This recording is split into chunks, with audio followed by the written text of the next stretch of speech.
mai tare, bodyguard la firmă mare. Mi se spune pentru un patru, dar mi s-a ars integratul.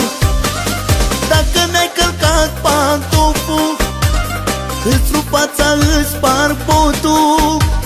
Nu te pune cu nebunul, că rup în tine plămânul. Da, da, da, da, pumnii mei minte nu are.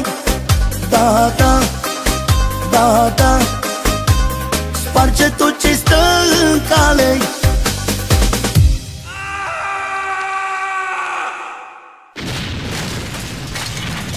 Bă, te sparg să moară mama!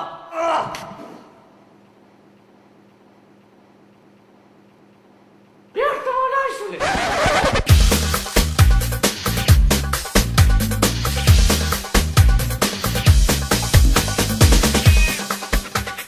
Am și eu o pasiune, să bat cât mai multă lume. Minte multă nu se cere, vreau să fii, să ai putere. Că salariul eu mi-l iau pentru pomnii care-i dau. Bodyguard ca mine nu-i, aplic legea pumnului.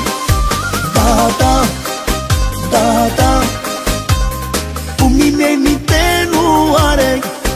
Da, da, da, da, sparge tot ce stă în cale.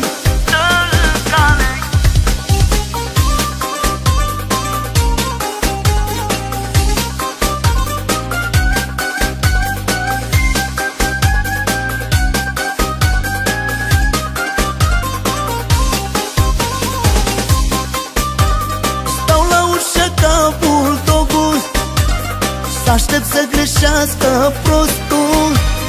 Fac doi pași, o săritură și i-am rupt dinții din gură.